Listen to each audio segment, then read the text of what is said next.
తెలంగాణ రాష్ట్రంలో అధికార మార్పిడికి ప్రధాన కారణాలు ఏంది? ప్రధాన కారణం ప్రజలలో నైరాశ్యం రావడం, ముఖ్యంగా యువతలో. ఇంతసేపు నీళ్లు నియామకాలు నిధులు అని అనడం, నియామకాల మాటే మర్చిపోవడం,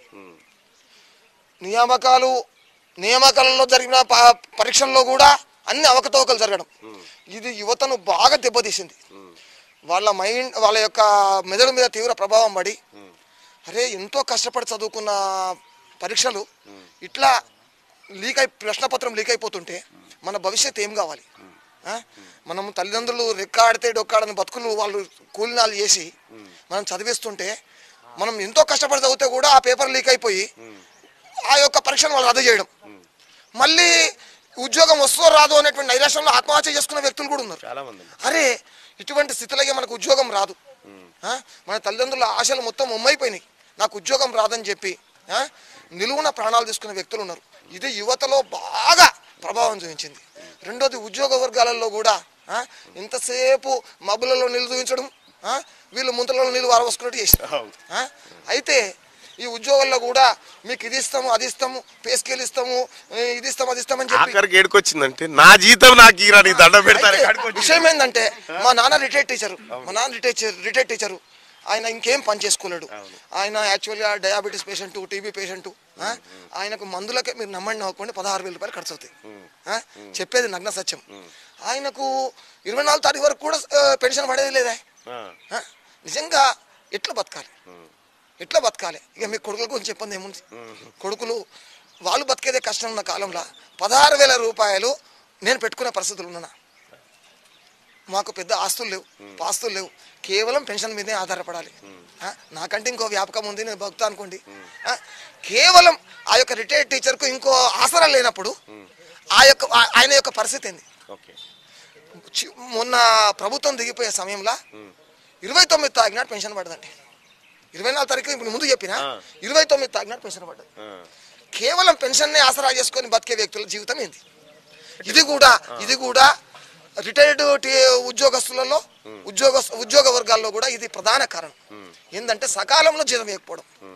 నిజానికి కూడా ఇప్పుడు మీరు ఇంత పెద్ద క్యూనోస్ నడిపిస్తున్నారు, వాళ్ళకు కెమెరామెన్లకు కానీ మీ యొక్క అనుచర వర్గానికి కానీ మా వాళ్ళకి 29వ తారీఖు జీతాలు ఇస్తారు. అనుచర వర్గానికి కానీ 29వ తారీఖు నాడు ఇచ్చినా కూడా పలానా నాడు వస్తానని నమ్మకం ఉంది వాళ్ళకు. వీళ్ళకి అట్లా కాదు కదా, ఆశతో పని చేస్తున్నారు. మీరు ప్రతి నెలలో 29వ తారీఖు నాడు ఇస్తారు కాబట్టి 29వ తారీఖు నాడు వాళ్ళకి జీతం వస్తుంది అనేటువంటి నమ్మకం ఉంది. ఇప్పుడు ఎప్పుడు వస్తుందో తెలియదా? ఈ ప్రాణం రాకడా వాన రాకడా ప్రాణం పోకడా తెలియదు అన్నట్టు, ఈ జీతం రాకడా ఈ మనిషి ప్రాణం నిలబడు తెలియకుండా అయిపోయి. చెప్పు అని ఇప్పుడు వస్తుందండి, ఇప్పుడు బరాబర్ వస్తుంది. మీరు నమ్మండి నమ్మకపోండి, నేను కాంగ్రెస్ సపోర్టర్ని కాదు. ప్రతి మొదటి వారంలో పెన్షన్ పడుతుంది.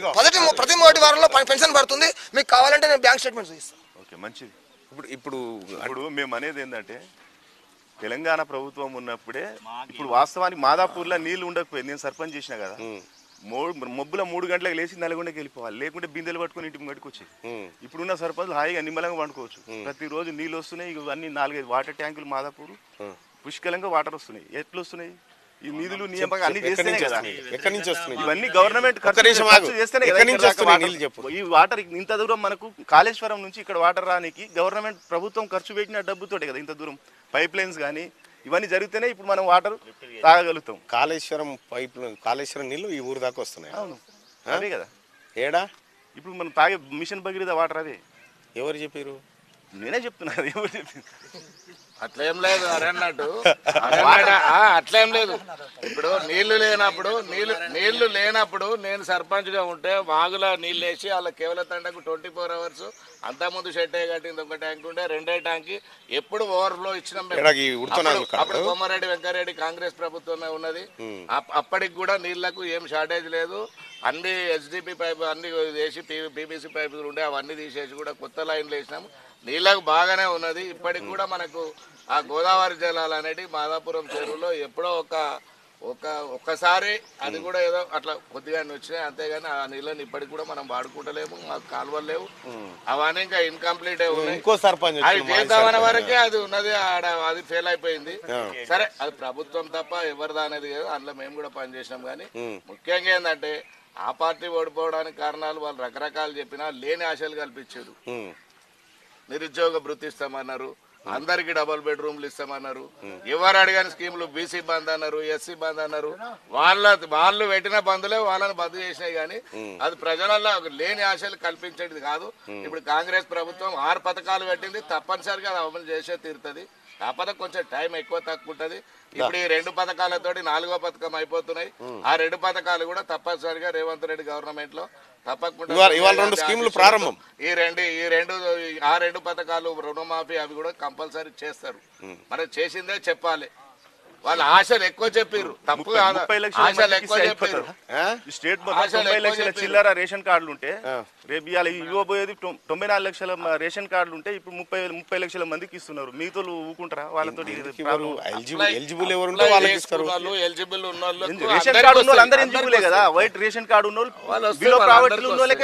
ఇక్కడ చెప్పిండుగా ముఖ్యమంత్రి గారు ఏమంటాడు, ఏది రేషన్ కార్డులు ఉన్న వాళ్ళకు ఇస్తామని చెప్తా ఉన్నాడు. తెల్ల రేషన్ కార్డులు ఇస్తాం, కార్డులు ఉన్నవారు తెల్ల రేషన్ కార్డు ఉన్న వాళ్ళు అర్హులు అని చెప్పి క్యూ న్యూస్ ద్వారా నేనేం చెప్తున్నా అంటే 94 లక్షల మంది అందరికి ఇవ్వాలని కోరుతున్నాం. ఇస్తే మంచిది, స్వాగతిస్తున్నాం. ఇంకోటి 5,500 రూపాయలు ఇస్తున్నారు కదా, అది 500 తీసుకోండి ఇక్కడ సిలిండర్ దగ్గర. అది మేము సబ్సిడీ మేము అకౌంట్లు ఇస్తామంటే ఇంతవరకు ఉన్న ప్రభుత్వాలు వేయలే అకౌంట్లలో. సెంట్రల్ గవర్నమెంట్ 200 రూపాయలు రిటర్న్ ఇస్తానది ముంచేసింది. ఇప్పుడు ఒక్కొక్క విషయం చాలా మంది పడ్డాయి. అరే నువ్వు అట్లా పడ్డాయి, అకౌంట్లలో పడ్డాయి.